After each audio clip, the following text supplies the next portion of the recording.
Bismillahirrahmanirrahim. Assalamualaikum warahmatullahi wabarakatuh. Perkenalkan, nama saya Laude Muhammad Isra Nurlan dengan NIM 23650 128.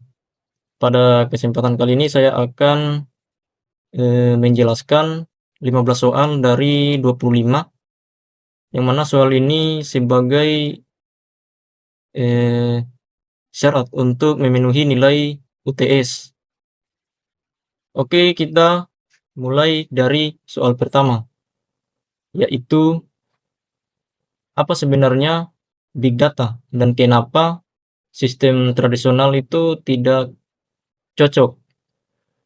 Big Data adalah data yang ukurannya sangat besar, bentuknya beragam, dan datangnya cepat sekali, sampai-sampai sistem database kita yang kita pakai sehari-hari itu tidak sanggup lagi menampung dan mengolahnya.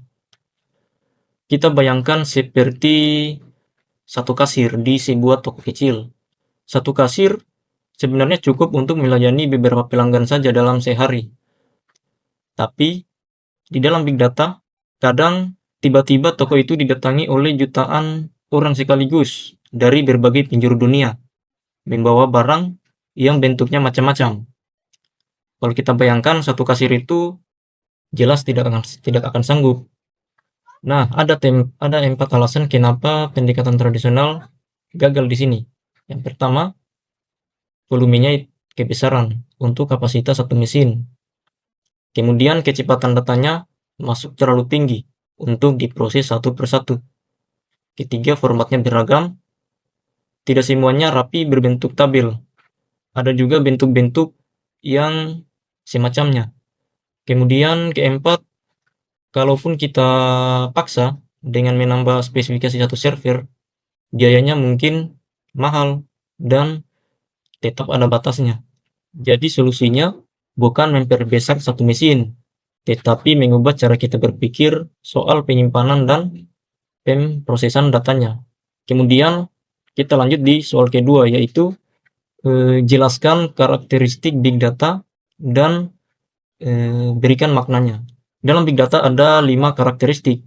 Biasa kita dengar dengan 5V, yaitu volume, yaitu soal jumlah. Data yang dikumpulkan itu besar, bisa terabyte bahkan exabyte, bahkan lebih lagi di atasnya. Kedua yaitu velocity, yaitu soal kecepatan. Data terus mengalir, kadang harus diproses saat itu juga secara real time. Artinya datanya terus berjalan, tidak berhenti. Ketiga yaitu variety, yaitu soal keberagaman bentuk. Ada yang datanya seperti tabel, ada yang setengah rapi, ada juga yang benar-benar tidak terstruktur seperti foto atau video. Keempat, veracity. Ini soal kualitas. Apakah data ini bisa dipercaya? Karena data yang banyak tapi kualitasnya buruk, sebenarnya percuma. Dan yang terakhir yaitu value, yaitu nilai. Karena data yang diproses, ujung-ujungnya semua data itu harus bisa diberi nilai atau manfaat nyata bagi organisasi. Kalau tidak, ya sekedar tumpukan angka saja. Jadi 5 huruf V ini adalah lensa yang kita pakai untuk memahami apa yang membuat data itu benar-benar disebut sebagai Big Data. Soal ketiga yaitu jelaskan kenapa Big Data menjadi kebutuhan penting bagi organisasi modern. Ada 4 alasan utama. Yang pertama yaitu keputusan yang diambil jadi lebih berdasarkan data, bukan lagi cuma feeling atau tembakan pimpinan. Jadi data yang diambil harus dilihat melalui data, bukan hanya asal-asalan. Kedua, perusahaan itu jadi lebih paham pelanggannya. Apa yang mereka suka, apa yang mereka butuhkan, bahkan sebelum pelanggan itu sendiri menyadarinya. Sering kita tidak sadar di algoritma TikTok, apa yang kita suka, maka itu yang sering muncul di beranda FYP. Kira-kira seperti itu. Kemudian ketiga adalah operasional jadi lebih efisien. Masalah atau kecurangan bisa terdeteksi lebih cepat. Dan terakhir, ini yang bikin perusahaan bisa unggul dari kompetitor. Karena data itu muncul ide-ide baru dan kemampuan membaca tren pasar lebih awal dari yang lain. Jadi big data itu bukan lagi soal keren-kerennya teknologi, tapi soal bertahan dan bersaing di dunia bisnis yang sekarang. Sekarang saya lanjut di soal keempat. Sebutkan komponen utama dalam arsitektur big data. Ada 6 komponen yang paling menyambung seperti jalur pipa. Mulai dari data source, sumbernya bisa dari sensor, bisa dari media sosial, transaksi, atau log system. Lalu masuk ke data ingestion, yaitu proses mengumpulkan data itu masuk ke sistem. Setelah itu disimpan ke data storage, biasanya pakai sistem penyimpanan terdistribusi, yaitu penyimpanan yang terstruktur. Kemudian diproses di tahap data processing. Disinilah data minta diubah jadi data yang lebih rapi. Baru setelah itu masuk ke data analytics, tempat pola dan insights digali. Dan yang terakhir hasilnya ditampilkan lewat dashboard supaya bisa dibaca dan dipakai oleh manusia. Jadi bayangkan seperti jalur produksi di pabrik. Dari bahan mentah masuk sampai keluar jadi produk yang siap pakai. Kemudian soal kelima, jelaskan perbedaan antara penyimpanan terpusat dan penyimpanan terdistribusi. Sekarang kita bahas soal penyimpanan. Ada 2 model besar penyimpanan, yaitu terpusat dan terdistribusi. Penyimpanan terpusat itu semua data ditaruh di satu tempat, satu server. Kelebihannya gampang dikelola, tapi kelemahannya juga jelas. Kalau server itu rusak, ya semuanya ikut bermasalah. Sebaliknya, penyimpanan terdistribusi itu membagi data ke banyak node, banyak mesin yang saling terhubung. Jadi kalau satu node bermasalah, node lain masih bisa jalan karena datanya sudah direplikasi ke tempat lain. Contohnya seperti kita menyimpan uang di dompet dan di tabungan. Kalau kita simpan uang di dompet, kalau dompetnya hilang, maka seluruh uangnya ikut hilang. Kalau kita simpan di beberapa rekening yang berbeda, maka satu rekening yang hilang masih ada tabungan yang lain. Dan untuk kebutuhan skala besar seperti big data, pilihan yang paling masuk akal adalah penyimpanan terdistribusi. Kemudian soal keenam, apa tujuan penggunaan sistem penyimpanan terdistribusi dalam lingkungan big data? Ada 4 tujuan utama, yaitu skalabilitas. Kalau butuh kapasitas lebih, tinggal tambah node baru, tidak perlu ganti mesin. Kedua, ketersediaan yang tinggi karena data direplikasi. Sistem tetap jalan walau ada node yang mati. Ketiga, pemrosesan paralel. Banyak node bisa bekerja bersamaan, jadi lebih cepat. Dan yang terakhir, efisiensi biaya. Karena bisa pakai perangkat keras yang harganya terjangkau, bukan server yang biayanya super mahal. Jadi intinya sistem ini dirancang supaya kita bisa menangani data yang volumenya sudah tidak mungkin lagi ditampung satu mesin saja. Kemudian soal ketujuh, apa yang dimaksud dengan MapReduce? MapReduce adalah model pemrograman untuk memproses data besar secara paralel di banyak node sekaligus. Biasa kita kenal dengan framework, yaitu sudah disediakan strukturnya. Kita tinggal mengelolanya sesuai kebutuhan kita masing-masing. Cara kerjanya dibagi menjadi 2 tahap. Yang pertama tahap map. Di sini data dipecah dan diproses jadi pasangan key dan value. Lalu ke tahap reduce. Hasil dari tahap map tadi digabung dan diringkas berdasarkan key yang sama. Analoginya begini. Bayangkan kita disuruh menghitung jumlah kata di 1000 halaman buku. Kalau kita kerjakan sendiri, jelas lama. Tapi kalau halaman itu dibagi ke 100 orang, masing-masing menghitung sebagian. Itu tahap map. Lalu semua hasil dihitung dan dijumlahkan jadi satu angka akhir. Itu tahap reduce. jadi jauh lebih cepat. Jadi misalnya kita suruh orang satu mencari nama awalan A, orang kedua mencari awalan B, orang ketiga mencari awalan C, dan seterusnya. Jadi proses pencarian datanya terbagi masing-masing hingga akhirnya menjadi kesimpulan yang rapi. Sekarang kita masuk ke soal yang tingkat menengah. Soal ke-11. Mengapa big data menjadi penting dalam pengambilan keputusan pada organisasi modern? Alurnya begini. Data mentah dianalisis menghasilkan insights berupa pola dan tren, dan dari situlah lahir keputusan yang strategis. Ada 4 alasan kenapa itu penting. Keputusan jadi evidence based, berdasarkan bukti, bukan tebakan. Ada kemampuan analitik prediktif, bisa mengantisipasi risiko sebelum terjadi. Ada personalisasi, yaitu layanan bisa disesuaikan untuk tiap individu pelanggan. Dan yang terakhir, organisasi bisa merespon perubahan pasar dengan jauh lebih cepat. Jadi big data itu mengubah cara organisasi mengambil keputusan dari yang tadinya reaktif jadi lebih proaktif.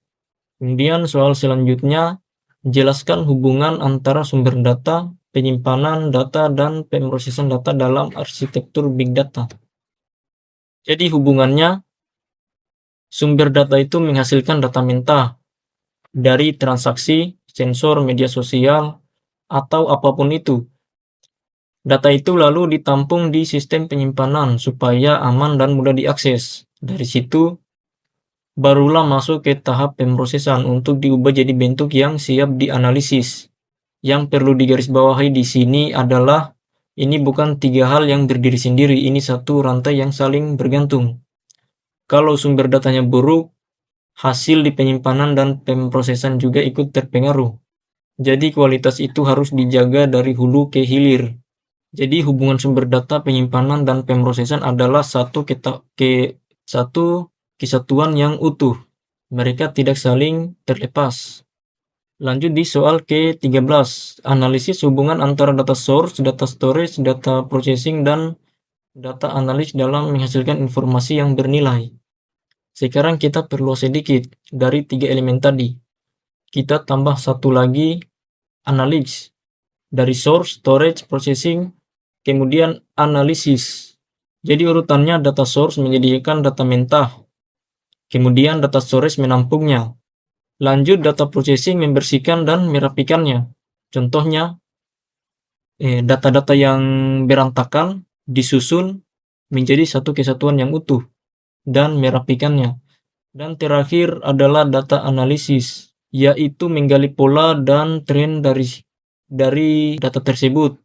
Ujungnya keluar sesuatu yang benar-benar berharga, yaitu informasi yang bernilai. Ini yang disebut value chain, rantai nilai, dan seperti rantai pada umumnya. Kekuatannya ditentukan oleh mata rantai yang paling lemah. Kalau sumber datanya tidak akurat, atau sistem penyimpanannya tidak bisa berkembang mengikuti kebutuhan, hasil akhirnya informasi yang kita dapat kualitasnya juga akan menurun. Kita lanjut di slide ke-12, peran sistem manajemen data. Nah, siapa yang menjaga supaya seluruh proses tadi berjalan rapi dan aman? Disinilah peran data manajemen sistem atau sistem manajemen data. Perannya ada 5. Yang pertama, dia mengatur organisasi dan indeks data supaya mudah dicari. Lalu, dia menjaga integritas dan keamanan data. Selanjutnya, dia mengatur siapa saja yang boleh mengakses data tertentu. Kemudian, dia mendukung skalabilitas saat data tersebar di banyak node. Dan dia menyediakan mekanisme backup dan recovery atau jaga-jaga kalau ada kegagalan sistem. Jadi kalau data itu ibarat aset berharga sebuah perusahaan, sistem manajemen data ini adalah penjaga gudangnya yang mengatur, mengamankan, dan memastikan semuanya bisa diambil kembali kapanpun dibutuhkan. Sekarang kita masuk di Soal terakhir untuk tingkat menengah. Soal 15. Jelaskan alur kerja MapReduce dari data input hingga menghasilkan output akhir dan mengapa tahap-tahap tersebut penting. Sekarang kita perdalam sedikit soal MapReduce yang kita bahas sebelumnya. Bagaimana alur kerjanya dari awal sampai akhir? Sebenarnya ada 6 tahap alur kerja MapReduce, dimulai dari input. Data dibaca dari sistem penyimpanan. Lalu split, data itu dibagi jadi blok-blok kecil. Kemudian map. Setiap blok diproses secara paralel, jadi pasangan key value. Setelah itu shuffle and sort. Hasilnya dikelompokkan dan diurutkan berdasarkan key yang sama. Lalu reduce. Disinilah value-value dengan key sama itu digabungkan dan diringkas. Dan terakhir output. Hasil akhir ditulis kembali ke penyimpanan. Kenapa semua tahap ini penting? Karena kalau salah satu saja dilewati, prosesnya tidak akan jalan dengan benar. Split dan map itu yang bikin prosesnya cepat karena dikerjakan bersamaan. Shuffle dan sort itu yang memastikan data yang berkaitan benar-benar berkumpul sebelum diringkas. Dan reduce itu yang memastikan hasil akhirnya benar-benar bermakna, bukan sekedar tumpukan angka kecil. Jadi contoh sederhananya ada data yang bentuknya tabel, ada data yang bentuknya gambar, ada data yang bentuknya video. Dari yang awalnya tercampur, kemudian diproses, digabungkan secara bertahap, dan menjadi satu kesatuan folder yang rapi. Ada folder gambar, kemudian video, kemudian tabel. Jadi kita tidak perlu cari satu persatu. Sekarang kita masuk di 3 soal terakhir yang tingkat sulit. Soal pertama yaitu analisis bagaimana pendekatan MapReduce membantu menyelesaikan permasalahan pemrosesan data dalam jumlah besar. Sekarang mari kita renung sejenak, kenapa pendekatan MapReduce ini bisa jadi solusi untuk masalah data yang besar. Ada 5 alasan. Yang pertama, divide and conquer, atau tugas besar dipecah jadi bagian-bagian kecil, kemudian dikerjakan bersamaan. Selanjutnya, data locality adalah komputasinya didekatkan dengan lokasi data, bukan data yang dipindahkan, jadi lebih hemat. Kemudian toleransi kegagalan. Kalau salah satu node gagal, tugasnya otomatis dialihkan ke node lain. Kemudian skalabilitas linear. Semakin banyak node yang ditambahkan, maka semakin besar juga kapasitasnya secara proporsional.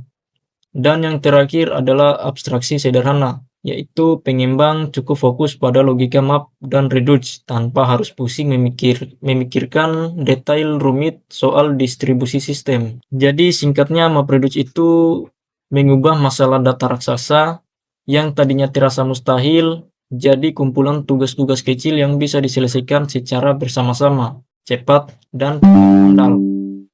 Kemudian pertanyaan kedua atau 24. Sebuah perusahaan ingin memilih antara Hadoop dan Spark sebagai platform utama pengolahan data. Analisis kondisi yang membuat Hadoop lebih tepat digunakan dan kondisi yang membuat Spark menjadi pilihan yang lebih baik. Nah, itu adalah pertanyaan yang sering muncul di dunia kerja. Kalau mau pilih platform pengolahan data, pilih Hadoop atau Spark. Jadi jawabannya tergantung kondisinya. Hadoop lebih cocok kalau prosesnya bersifat batch pada data yang sangat besar dan tidak butuh hasil secara real time. Cocok juga kalau anggaran terbatas dan yang diutamakan adalah penyimpanan murah untuk jangka yang panjang. Artinya server yang dipakai sudah ditentukan secara matang bahwa data yang ingin digunakan ini tidak melebihi server yang dipakai. Kemudian sebaliknya, kalau Spark lebih unggul jika kita membutuhkan pemrosesan yang cepat dan berulang-ulang, misalnya untuk machine learning, karena dia memproses langsung di memori. Spark juga jadi pilihan kalau butuh analitik real time atau nyaris real time, atau kalau kita butuh eksplorasi data secara interaktif yang menuntut responsi yang cepat. Dan kalau data itu masih cukup muat diproses dalam memori cluster, meski volumenya besar. Jadi Spark ini lebih cocok data yang membutuhkan analisis secara real time. Contohnya di aplikasi Shopee, apa yang kita cari, apa yang kita sering beli, maka itu yang sering muncul di halaman beranda. Nah, yang itu yang dibilang secara real time. Jadi bukan soal mana yang lebih baik secara mutlak, tapi soal mana yang paling pas dengan kebutuhan kita. Soal terakhir adalah sebuah perusahaan media sosial menerima jutaan unggahan, komentar, dan interaksi penggunaan tiap hari. Sebagai seorang konsultan Big Data, jelaskan bagaimana konsep Big Data, arsitektur Big Data, sistem penyimpanan terdistribusi, MapReduce, Hadoop, dan Spark dapat digunakan secara terpadu untuk membangun sistem yang mampu menyimpan, memproses, dan menghasilkan informasi yang bermanfaat bagi perusahaan. Jadi soal ini misalnya studi kasusnya adalah perusahaan media sosial. Terakhir, mari kita lihat semua konsep tadi digabungkan dalam satu contoh nyata. Perusahaan media sosial yang setiap hari menerima jutaan unggahan, komentar, dan interaksi pengguna. Contohnya TikTok, Facebook, Instagram, atau YouTube.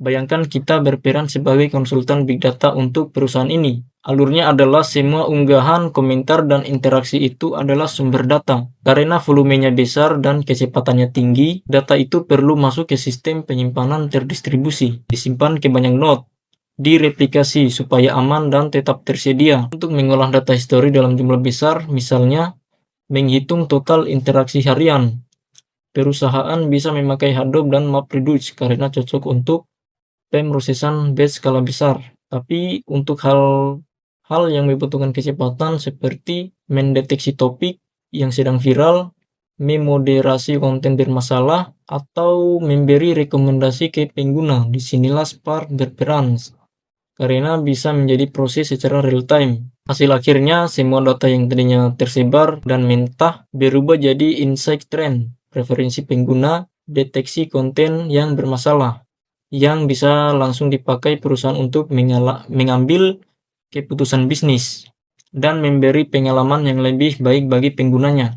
Contohnya ketika kita melakukan pelanggaran, kita mengunggah video YouTube contohnya kita mengunggah video di YouTube. Jika kita melakukan sebuah pelanggaran, maka sistem dengan sangat cepat akan memproses pelanggaran tersebut dan memberi peringatan melalui pesan bahwa video yang kita unggah merupakan video yang